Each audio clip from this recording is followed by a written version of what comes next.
जय हिंद, जय भारत, जय पीएससी। रोज की तरह आज हम फिर से एमसीक्यू के कुछ क्वेश्चन सॉल्व करेंगे, लेकिन इससे पहले मैं आपको बता दूं कि जीएलसी आईएएस ऐप आपको डाउनलोड करना है अगर मेरे लेक्चर की पीडीएफ की ज़रूरत आपको लगती है तो। लेकिन इसके अलावा भी जीएलसी आईएएस ऐप पर बहुत सारे पेड और अनपेड प्रोग्राम्स भी हैं, उनका भी अगर आपको बेनिफिट लेना है तो जीएलसी आईएएस ऐप डाउनलोड करना पड़ेगा। और कुछ टेस्ट सीरीज भी लॉन्च की गई है इस ऐप पर। एमपीपीएससी प्री 2021 के लिए जो टेस्ट सीरीज लॉन्च की गई है वो काफ़ी बेनिफिट है, हेल्पफुल है, तो आप लोग देखिए और अच्छी लगे तो ज़रूर परचेज करिए। इसी के साथ आज का पहला क्वेश्चन देखते हैं। फर्स्ट क्वेश्चन है, निम्नलिखित को सही क्रम में जमाइए। Arrange the following in correct order. तो ऑप्शन है हमारे सामने थर्मोस्फियर, ट्रोपोस्फियर, स्ट्रेटोस्फियर और मेसोस्फियर। तो सबसे नीचे कौन सी परत आती है, उसके बाद कौन सी आती है, उसके बाद कौन सी आती है, तो हमें पहले इसका सीक्वेंस पता होना चाहिए। तो इसका जो करेक्ट आंसर है, सबसे पहले इसमें कौन सी परत आती है?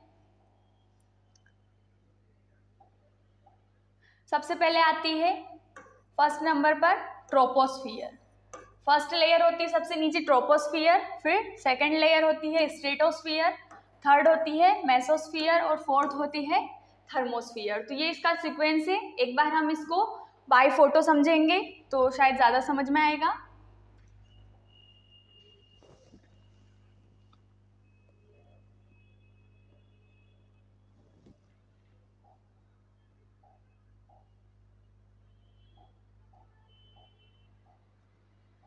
ठीक है, ये देखिए, ये यहाँ से लेकर 8 किलोमीटर तक की रेंज, जो 0 से लेकर 8 किलोमीटर तक का रेंज है, उसे कहते हैं ट्रोपोस्फियर। क्या कहते हैं? ट्रोपोस्फियर। हिंदी मीडियम वाले घबराएं नहीं, हिंदी मीडियम वालों के लिए भी ज़रूरी है कि वो इंग्लिश में ही याद रखें इन नामों को, तो ज़्यादा अच्छा रहेगा, क्योंकि हिंदी में भी कभी कभी इंग्लिश की टर्म्स ही पूछ ली जाती है। वैसे इसको हिंदी में कहते हैं शोभ मंडल। क्या कहते हैं? शोभ मंडल। और इस शोभ मंडल या ट्रोपोस्फियर में क्या होता है? बारिश आना, बिजली कड़कना, आंधी आना, तूफान आना, तो ये सभी जो है, ये सारे केसेस कहाँ पर होते हैं? ट्रोपोस्फियर के अंदर। ये बादल, बारिश आना, बिजली कड़कना, घास फूस और हम लोग जो रहते हैं, ये सभी किस परत के अंदर आते हैं? ट्रोपोस्फियर के अंदर आते हैं, या फिर इसको क्या कहेंगे? शोभ मंडल। और ये कितनी किलोमीटर तक होती है? वैसे ये थोड़ी सी ऐसे टेढ़ी बनी हुई रहती है ऐसे, तो ये 8 किलोमीटर से लेकर इधर लगभग 12 किलोमीटर या 18 किलोमीटर के आसपास होती है। फिर ट्रोपोस्फियर के बाद आते हैं स्ट्रेटोस्फियर में, जिसको बोलते हैं समताप मंडल। समताप मंडल, जैसे कि अभी हम जहाँ पर रह रहे हैं वो कौन सी मंडल है? शोभ मंडल या ट्रोपोस्फियर, क्योंकि यहाँ पर बारिश बिजली ये सब हो रही है। इसके बाद इससे और ऊपर अगर हम जाएं आसमान में तो क्या आ जाएगी? स्ट्रेटोस्फियर या समताप मंडल आ जाएगा। और समताप मंडल की क्या विशेषता है? स्ट्रेटोस्फियर में ओजोन परत का तो नाम सुना ही होगा। ओजोन परत कहाँ होती है? समताप मंडल में होती है। ओजोन लेयर कहाँ पर होती है? स्ट्रेटोस्फियर में या समताप मंडल में होती है। और ये कहाँ कितने तक होती है? टोटल 50 किलोमीटर तक फैली होती है। स्ट्रेटोस्फियर के ऊपर हम जाते तो यहाँ पर आता है मेसोस्फियर, जिसे कहते हैं मध्य मंडल। इसे क्या कहते हैं? मध्य मंडल या मेसोस्फियर। तो जो भी उल्का पिंड या ऐसे पिंड वगैरह आते हैं तो वो मेसोस्फियर में आके और डिस्ट्रॉय हो जाते हैं। और इसकी ऊंचाई कितनी है? लगभग 80 किलोमीटर तक। मेसोस्फियर से ऊपर आती है थर्मोस्फियर, और थर्मोस्फियर के भी ऊपर आती है एक्सोस्फियर। तो नाम याद रखिएगा, सबसे नीचे ट्रोपोस्फियर यानी शोभ मंडल, स्ट्रेटोस्फियर यानी समताप मंडल, मेसोस्फियर यानी मध्य मंडल, थर्मोस्फियर, और फिर बाद में थर्मोस्फियर को आयन मंडल भी कहते हैं, याद रखिएगा, आयनोस्फियर या आयन मंडल। और इससे ऊपर सबसे बाहर होती है exosphere.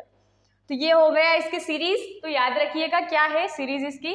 Troposphere, stratosphere, mesosphere, thermosphere and exosphere. अगले प्रश्न पर बढ़ते हैं।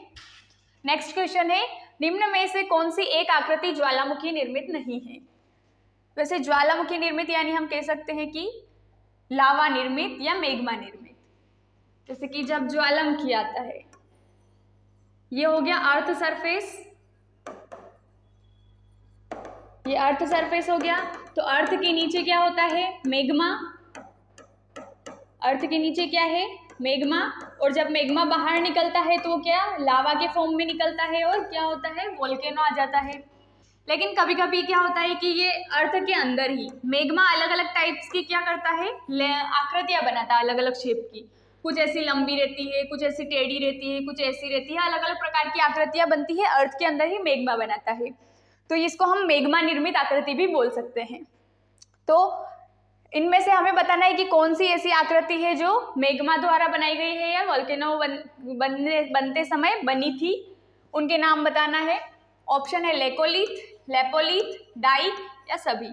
तो करेक्ट आंसर है इसका सभी। लेकोलिथ, लेपोलिथ, डाइक ये सभी आकृतियां किससे बनती है, मैग्मा निर्मित, या जब ज्वालामुखी बनता है तो ज्वालामुखी निर्मित आकृति होती है। इसको भी हम ऐसे एक बाई पिक्चर समझते हैं एक बार।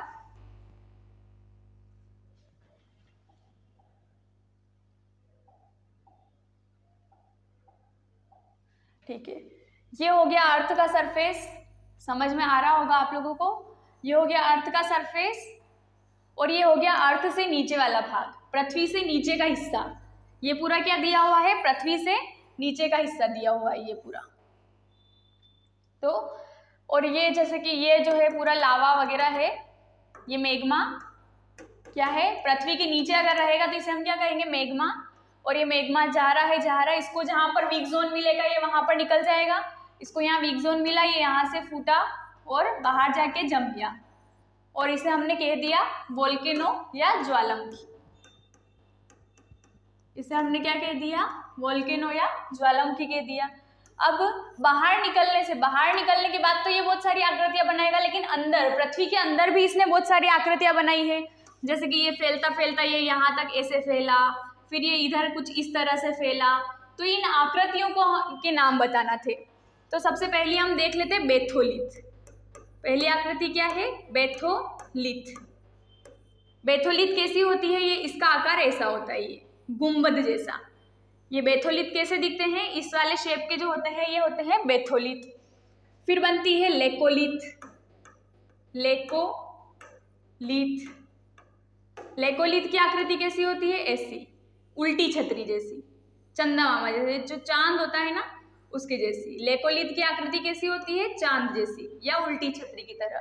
तो ये होते हैं लेकोलिथ। फिर होते हैं डाइक। तो डाइक कैसे होते हैं, एकदम सीधे परपेंडिकुलर या खड़े खड़े। ये आकृति कैसी हो गई, इसको कहेंगे डाइक। डाइक। फिर ये भी खड़ी आकृति है तो ये भी क्या हो गई, डाइक हो गई, डाइक। और ये कैसी है, पठार जैसी, ऐसी ये जो है शेप छतरी जैसा, छतरी जैसा आकार जो है ये इसको क्या कहेंगे, लेपोलिथ। लेपोलिथ। जिसका आकार अम्ब्रेला या छतरी की छतरीनुमा आकार है उसे क्या कहेंगे, लेपोलिथ। जो एकदम स्ट्रेट है, खड़ा है सीधा, उसे कहेंगे डाइक। और जिसका आकार चंद्रमा की तरह है उसके कहेंगे लेकोलिथ। फिर जिसका आकार थोड़ा ऐसा गुंबदाकार है उसे कहेंगे बेथोलिथ। और फिर ये स्टोक होते हैं, स्टोक ऐसे घुमावदार, ये हो गए स्टोक। और जो ऐसे हॉरिजॉन्टल शेप में, ऐसे हॉरिजॉन्टल शेप में जो जमे हुए हैं ये, इसे क्या कहेंगे, सील। इसे क्या कहेंगे, सील। जो हॉरिजॉन्टल शेप में है इसे क्या कहेंगे, सील। तो कौन कौन सी आकृतियां हो गई ये, पहली हो गई बेथोलिथ, फिर हो गई stock, laccolith, sill, dyke, laccolith, lopolith और ये डाइक। तो याद रखिएगा लेकोलिथ, लेपोलिथ, सील और डाइक और स्टोक। तो ये सारी आकृतियां क्या हो गई, लावा निर्मित या जब ज्वालामुखी का उद्गार होता है तो उस समय बनने वाली आकृतियां। तो सारी आकृतियां आप लोगों को क्लियर हो चुकी होगी। अब जब भी ज्वालामुखी वाली आकृतियों से क्वेश्चन बने तो आप आसानी से सोल्व कर पाएंगे। तो इसमें आप समझ जाएंगे लेकोलिथ। लेकोलिथ कैसी आकृति है, जो चंद्रमा की तरह होती है। लेपोलिथ छतरीनुमा। और डाइक, डाइक जो खड़ी आकृति है वो खड़े खड़े जो स्ट्रेट है वो डाइक हो गए। तो ये सभी क्या हो गए, ज्वालामुखी निर्मित आकृतियां हो गई। अगला प्रश्न देखते हैं। गुटेनबर्ग असंबद्धता पाई जाती है, गुटेनबर्ग डिसकंटिन्यूटी फाउंड बिटवीन। तो ये क्या है, गुटेनबर्ग असंबद्धता किसके बीच में पाई जाती है?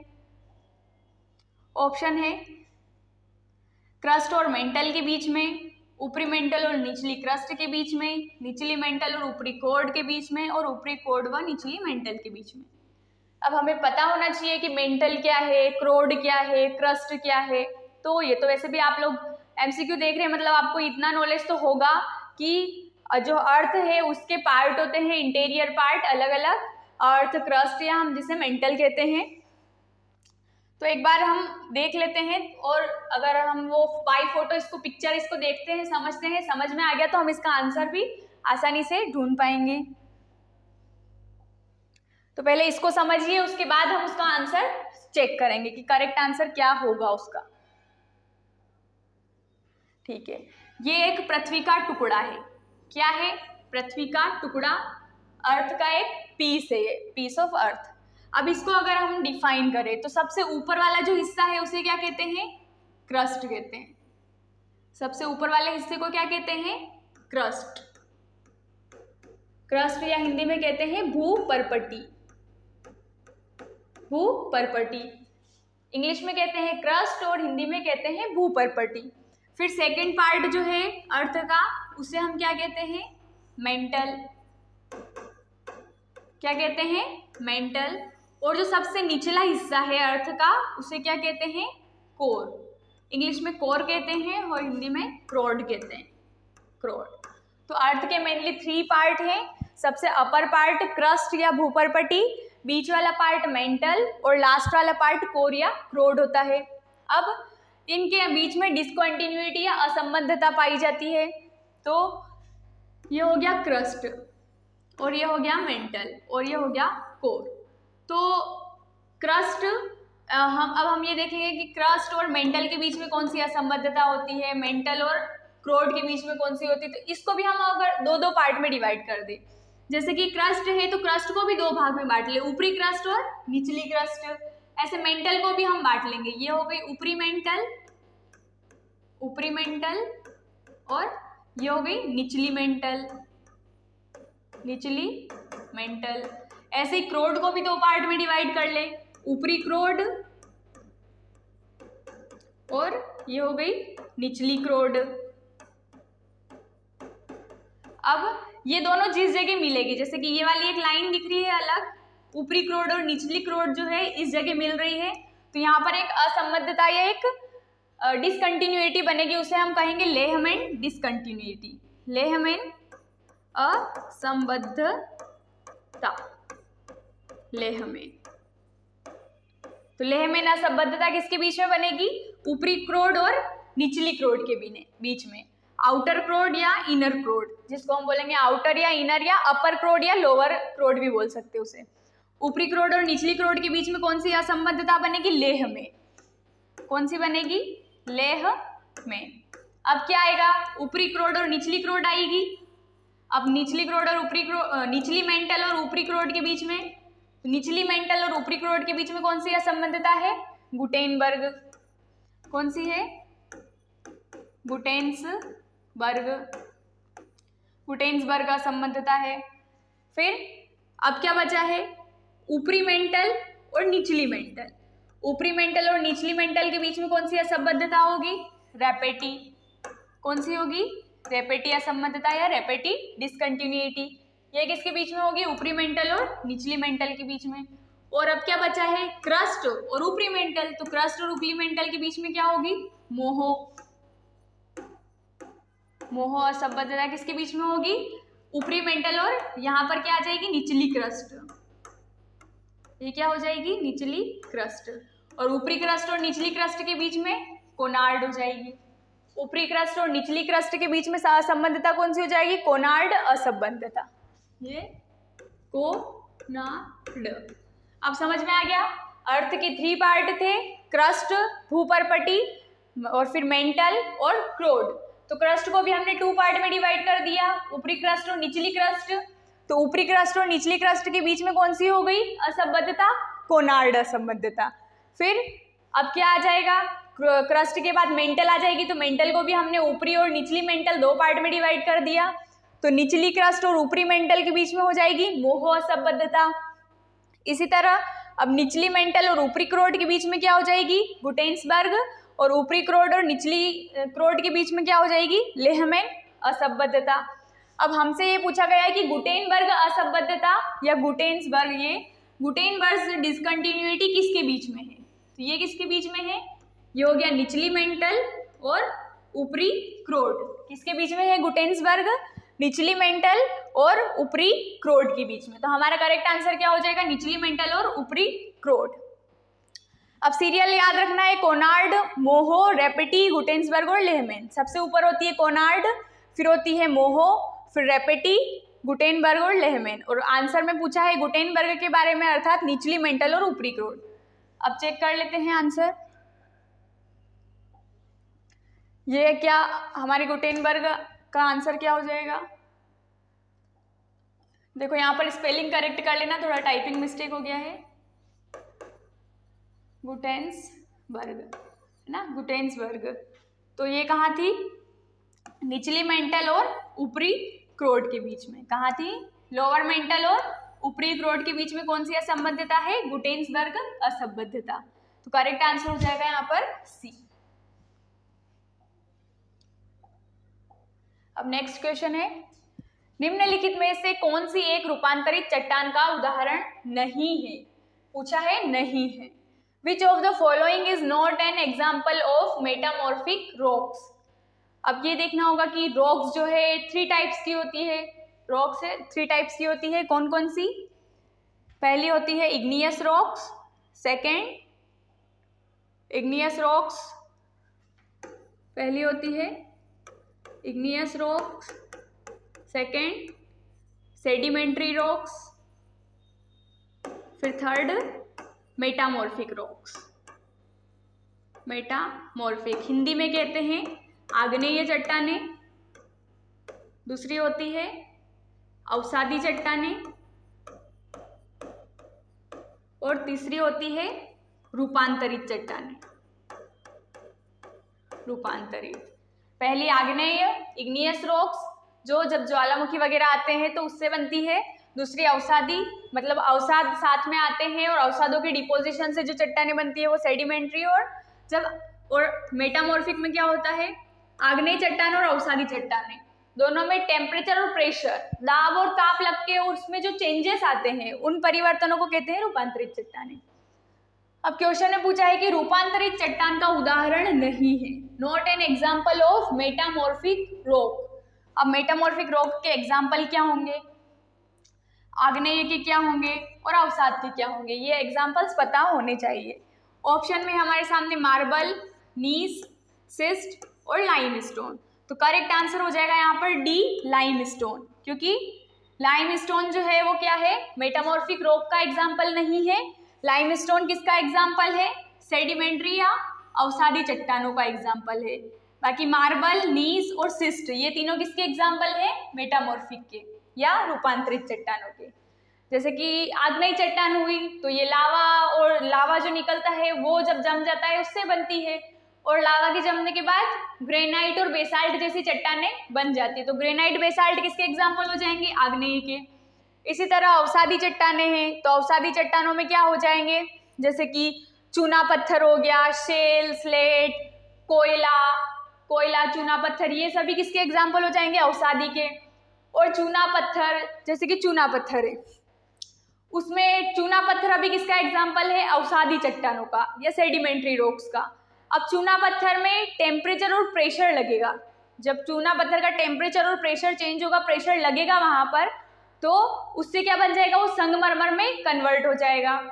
संगमरमर में कन्वर्ट हो जाएगा तो संगमरमर किसका एग्जाम्पल हो जाएगा, रूपांतरित चट्टानों का, क्योंकि उन्होंने क्या किया, अपने रूप में अंतर लेकर आ गए हैं। रूपांतरित, नाम से ही पता चल रहा रूप में अंतर आना। पहले उसका रूप क्या था, चूना पत्थर था, उसमें टेम्परेचर और प्रेशर, ताप और दाब जब लगे तो उसके रूप में अंतर आया और उसने अपने आप को क्या बना लिया, संगमरमर।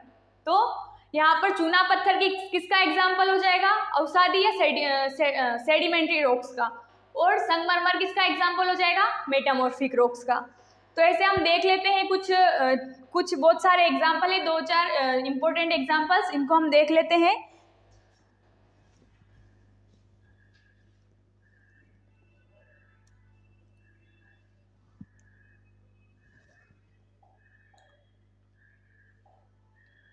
ये देखो, ये यहाँ पर दिए हुए हैं, ये यहाँ पर जो भी मेटल्स वगैरह है वो दिए हुए हैं।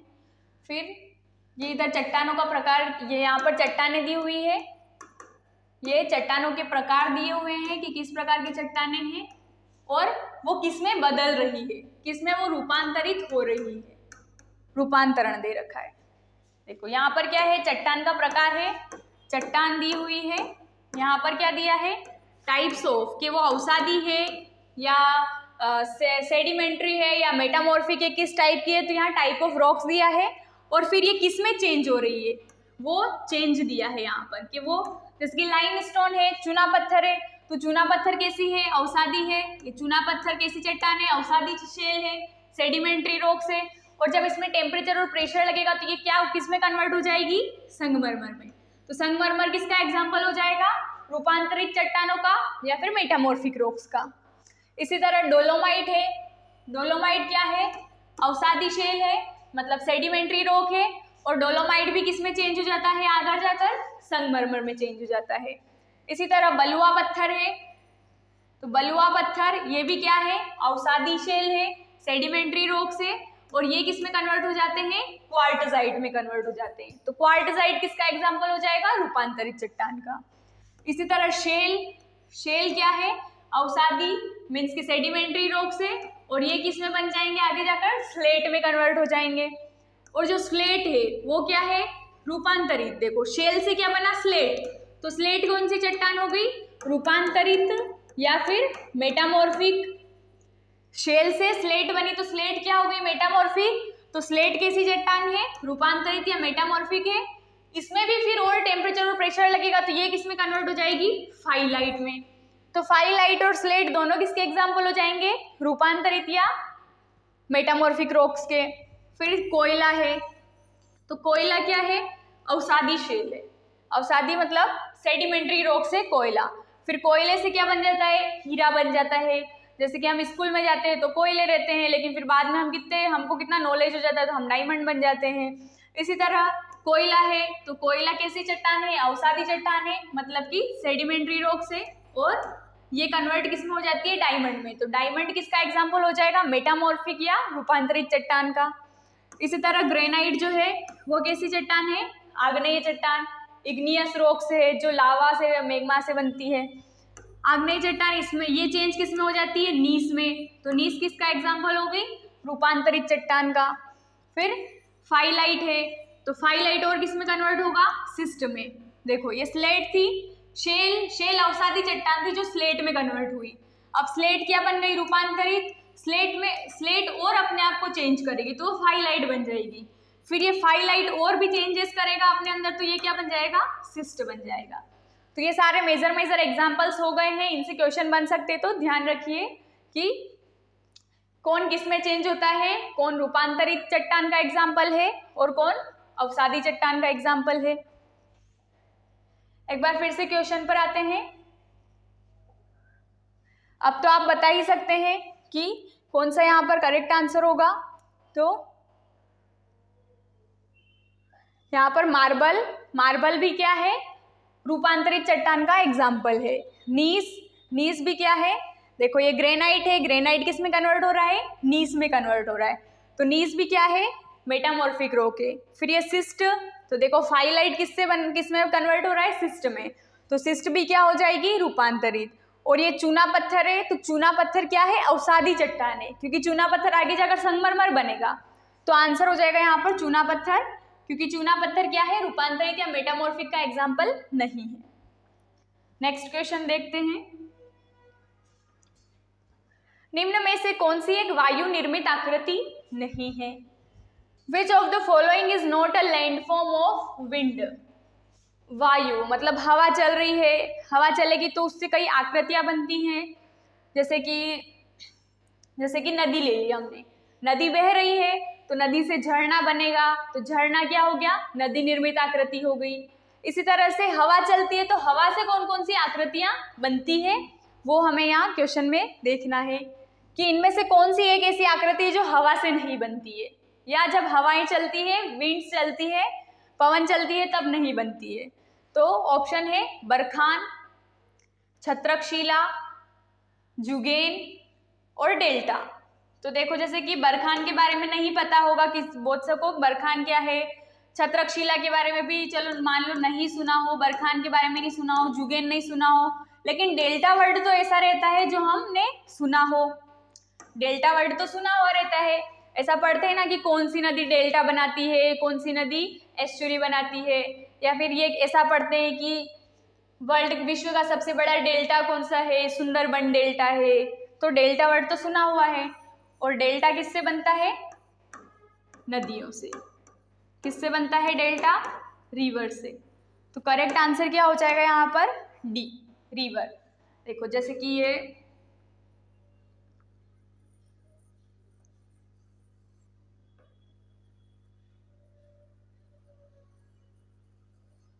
ये वाला रीजन हो गया। ये हो गया क्या, पश्चिम वेस्ट बंगाल और बांग्लादेश वाला रीजन हो गया। यहाँ पर ये नदी आती है, गंगा नदी आती है, इधर से ब्रह्मपुत्र आती है, ये यहाँ से गंगा आ रही है और यहाँ से ब्रह्मपुत्र आ रही है, और ये दोनों यहाँ मिल जाती है कहाँ पर, वेस्ट बांग्लादेश में। ये दोनों कहाँ मिल जाती है, गंगा ब्रह्मपुत्र बांग्लादेश में मिल जाती है। फिर यहाँ पर क्या आ जाती है, बे ऑफ बंगाल या बंगाल की खाड़ी आ जाती है इस जगह, बे ऑफ बंगाल, और ये नदियाँ यहाँ पर गिर जाती है। तो ये क्या बनाती है, यहाँ पर डेल्टा बनाती है। गंगा ब्रह्मपुत्र क्या बनाती है, डेल्टा, जिसे वर्ल्ड का लार्जेस्ट डेल्टा कहा जाता है, largest delta of world, Sundarban delta, largest delta of world Sundarban delta. तो डेल्टा किससे बन रहा है, नदियों से बन रहा है। तो करेक्ट आंसर हो जाएगा यहाँ पर डेल्टा, बिकॉज डेल्टा रिवर से बनता है। और क्वेश्चन में क्या पूछा है कि कौन सी एक वायु निर्मित आकृति नहीं है। तो जो बचे हैं ए बी सी, ये क्या हो जाएंगे, विंड लैंडफॉर्म्स हो जाएंगे, जो ऐसे लैंडफॉर्म्स जो हवा के द्वारा बने गए हैं।